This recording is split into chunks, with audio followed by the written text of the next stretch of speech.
రాజంపేట అన్నమయ్య జిల్లాగా ప్రకటించేదానికి ప్రభుత్వం సిద్ధంగా ఉందని వైసీపీ సీనియర్ నాయకులు మాజీ ప్రభుత్వ సలహాదారు పోతిరెడ్డి నాగార్జునరెడ్డి అన్నారు.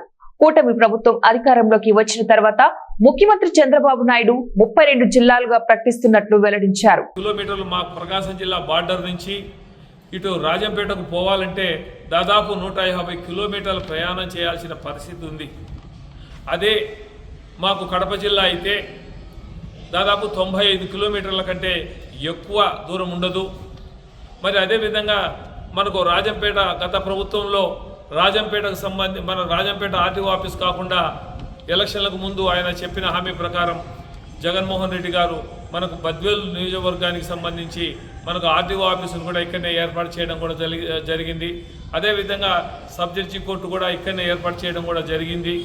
కాబట్టి ఇప్పుడుండే పరిస్థితుల్లో మాకు అంటే మన నియోజకవర్గానికి సంబంధించి మనకు అన్నమయ్య జిల్లా రాజంపేట అన్నమయ్య జిల్లా అని చెప్పేసి కొత్తగా ఏర్పాటు చేయడం జరుగుతూ ఉంది.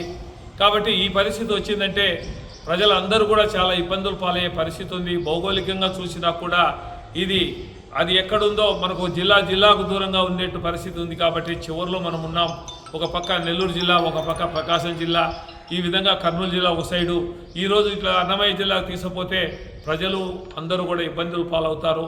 మేము ఒకటే కోరుతున్నాం, అయ్యా దీనికి రాజకీయ ఉద్దేశంతో కాదు, రాజకీయ జోక్యం లేకుండా బద్వేల్ తెలుగుదేశం నాయకులైతే రితీష్ రెడ్డి గారు అయితేనేమి, విజయమ్మ గారు అయితేనేమి, మరి అదేవిధంగా అఖిల పక్షాల కమ్యూనిస్టులు, మళ్ళీ బీజేపీలు పార్టీ అయితేనేమి, అందరూ కూడా కలిసి భవిష్యత్తులో ప్రజలకు ఏ విధమైనటువంటి ఇబ్బందులు కలుగుతాయో దాన్ని దృష్టిలో పెట్టుకొని దీనికి ఒక అఖిలపక్ష కమిటీ మాదిరిగా అందరము ముందుకు వచ్చి దీనికి కులమతాలు అంటించొద్దండి, దీనికి పార్టీలు అంటించొద్దండి, ఏది లేకుండా మనం అందరం కూడా సమైక్యాంధ్ర ఉద్యమంలో ఏ విధంగా చేశామో అదే విధంగా చేస్తే ఖచ్చితంగా మన నియోజకవర్గాన్ని కడప జిల్లా నియోజకవర్గంలోనే కలుపుకునేదానికి అవకాశం ఉంటుంది. కాబట్టేసి మనమందరం కూడా ఏకదాటిగా పోరాటం చేసి ఖచ్చితంగా మంది కడప జిల్లాలో ఉండే విధంగా చేసుకోవాల్సిన బాధ్యత